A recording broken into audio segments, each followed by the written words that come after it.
TVK అధినేత విజయ్ ర్యాలీలో తొక్కిసలాట చోటు చేసుకుంది. ఈ ఘటనలో 31 మంది మృతి చెందారు. పలువురికి తీవ్ర గాయాలయ్యాయి.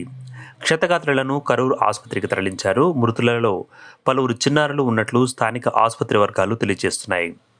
అనుకున్న సమయానికి 6 గంటల ఆలస్యంగా వేదిక వద్దకు విజయ్ చేరుకోవడంతో ఆయనను చూసేందుకు ఒక్కసారిగా అభిమానులు ఎగబడ్డారు. దీంతో ఈ ఘటన చోటు చేసుకున్నట్లు తెలుస్తోంది. రాత్రి 7:45 ఈ తొక్కిసలాట జరిగింది.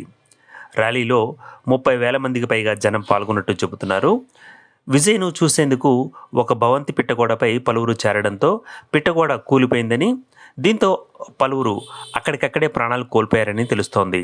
కొంత గందరగోళం, తొక్కిసలాట చోటు చేసుకుందని తెలుస్తోంది. పైగా విజయ్ తన ప్రసంగాన్ని మధ్యలోనే నిలిపివేశారు. వేదికపై నుంచి పోలీస్ ప్లీజ్ హెల్ప్ అంటూ వారు విజ్ఞప్తి చేశారు. విజయ్ ర్యాలీలో తొక్కిసలాట ఘటనపై సీఎం ఎంకే స్టాలిన్ దిగ్భ్రాంతి వ్యక్తం చేశారు.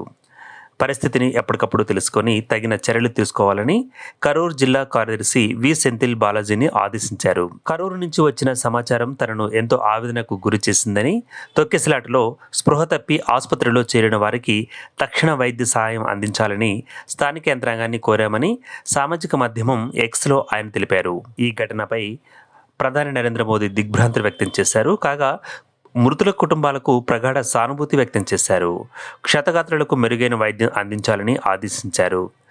టీవీకే ర్యాలీలపై పోలీసులు కఠిన ఆంక్షలు విధిస్తున్నారంటూ టీవీకే పార్టీ ఇటీవల మద్రాస్ హైకోర్టులో పిటిషన్ వేసింది. అన్ని పార్టీలకు ఈ ఆంక్షలు వర్తిస్తాయా అంటూ ప్రశ్నించింది. ఈ సందర్భంగా ఈ నెల 13న విజయ్ తిరుచి ర్యాలీలో జనం అదుపు తప్పడాన్ని జస్టిస్ ఎన్ సతీష్ కుమార్ ప్రస్తావిస్తూ, జరగరానిది ఏదైనా జరిగితే దీనికి ఎవరు బాధ్యత వహిస్తారు అని ప్రశ్నించారు.